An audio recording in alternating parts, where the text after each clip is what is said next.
नमस्कार, मी शीतल आज आपल्यासोबत पाऊस याविषयी बोलणार आहे.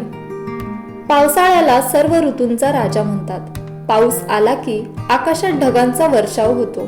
चकचकीत उष्णतेनंतर पाऊस जून जुलै महिन्यापासून सुरू होतो आणि आपल्याला उष्णतेपासून बराच दिलासा मिळतो. पाऊस खूपच आनंददायी असतो. पावसाचे आगमन झाल्यामुळे लोकांमध्ये, विशेषतः आपल्या शेतकऱ्यांमध्ये आनंदाची उधळण होते. पावसाळ्यात उष्णतेपासून आराम मिळतोच, पण शेतीसाठी पाऊस वरदानच आहे. बरीच पिके चांगल्या पावसावर अवलंबून असतात. आपल्याला आपली तहान शांत करण्यासाठी ज्याप्रमाणे पाण्याची गरज असते, त्याचप्रमाणे गरम पृथ्वीलाही पावसाची गरज असते. पावसात आकाश ढगाळलेले असते. मेघगर्जना आणि विजांच्या चमकण्यामुळे ते अधिकच सुंदर दिसते.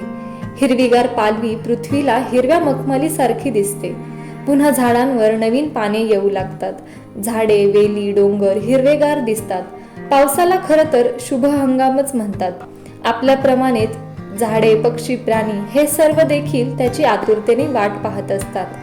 पहिला पाऊस पडला की मातीचा सुगंध येतो. पक्ष्यांचा किलबिलाट ऐकू येतो. निसर्गाचं कुतूहल वाढतं. या रिमझिम पावसात भिजण्याचा, त्याचा आनंद घेण्याचं समाधान खूपच वेगळं आणि चातकाचं तर विशेषच. त्याच्या एवढी पावसाची वाट पाहणं नाही जमणार आपल्या मनुष्य प्राण्याला. पाऊस येतो नि सर्वांची तहान भागवतो. वातावरणात गारवा पसरवतो. पाऊस कधी रिमझिम हलक्या सरींनी येतो तर कधी धोधो कोसळतो. सर्व आटलेले नद्या, नाले पुन्हा वाहू लागतात. शेतीच्या कामाला लगबगीने सुरुवात होते. प्रत्येक वर्षी पाऊस सुरू झाला की शाळा सुरू होतात. त्यामुळे आपले शाळेतील पावसाचे दिवस खूप आठवतात.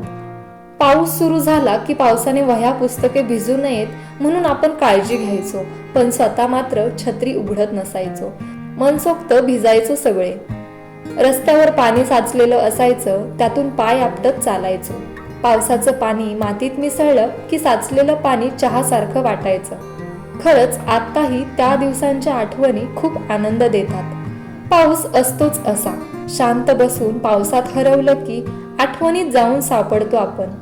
त्यातच पावसावर कविता, गोष्टी ऐकल्याने तर पाऊस आणखीनच आवडू लागतो.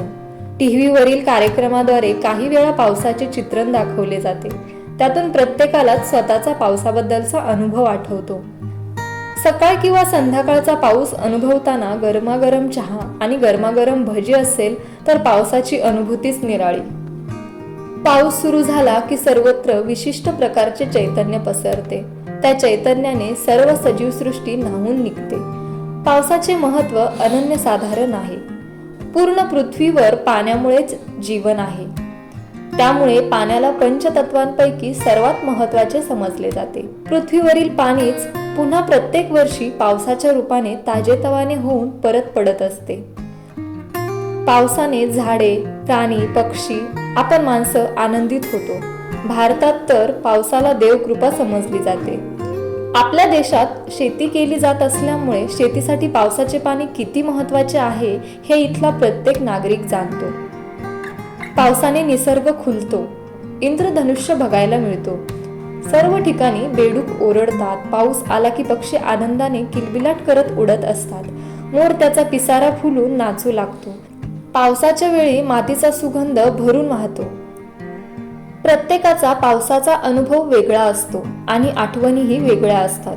कुणाला तो आपल्यासोबत आनंदाने बरसल्यासारखा वाटतो, कुणाला दुःखात सोबतीने रडणारा वाटतो, तर कुणाला अगदी शांत सुखावणारा वाटतो.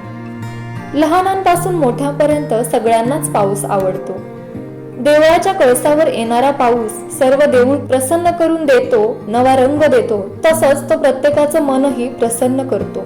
ढगांचा गडगडाट, विजांचा कडकडाट, गारठलेल्या संध्याकाळी हिरवी चिंब पायवाट. कोणी धावताना धडपडतोय, कोणी मनाला सावरतोय, कोणी सखीचा हात धरताना मनातल्या मनात बावरतोय. बरसणाऱ्या धारांमध्ये कोणी शोधतोय हरवलेले क्षण, कोणी पावसात आसवे लपून हलके करतोय आपले मन. कोणासाठी गर्द गहिरा, कोणासाठी हिरवे रान. पाऊस म्हणजे वेगळीच धुंदी, हरून जाई मनाचे भान. धन्यवाद.